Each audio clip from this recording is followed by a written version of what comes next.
She always preferred to maintain what she thought was truly important, the relationship with that person. There's no way I'm going to be insulted when I call my video channel Crippled CEO. Today, April 5th, 2024, is my mom's birthday.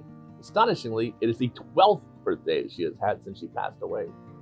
12 years sounds like such a long time. And on one hand, it does feel like an eternity since she passed away. But on the other, it seems like I was just sitting in the living room with her, making fun of someone deserving. Any idiot can walk. I don't know when she first said this to me. I think it was in the late single digits of my life. Maybe I was 10. But I was young, and I don't remember why she said it. Maybe I was having a moment of weakness, some insecurity about being disabled. But it stuck, clearly. It's the tagline of my blog in this video series. You're never gonna be a roofer. You can't fix cars. You have to be smart. You have to use your brain. Starting very early on, she made it inexplicably clear that I would work. I would be successful, that I was infinitely capable of achieving anything I wanted, but I had to use what I had. And I had to completely discard the things that I definitely couldn't do. And a big part of me, or a big part of that, was cerebral palsy related, because there was and is a ton I can't do that has nothing to do with CP as well.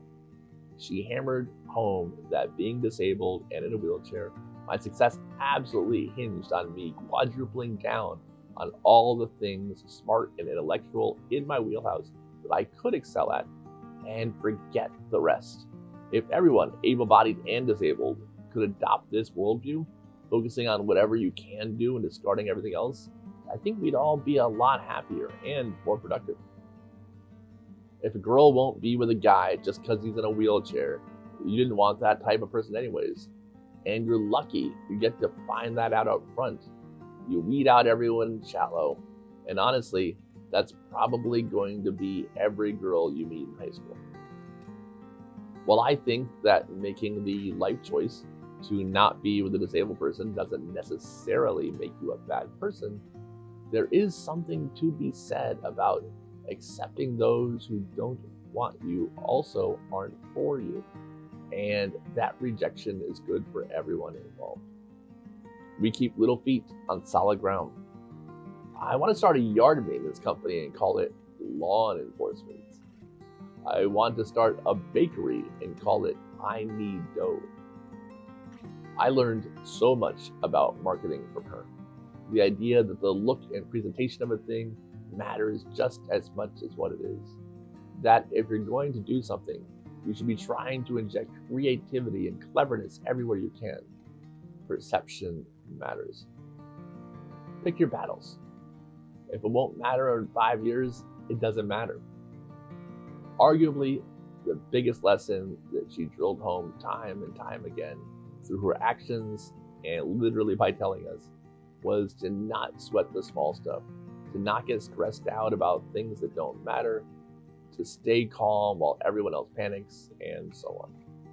It is so easy to get hung up on things that don't matter, especially since most things don't.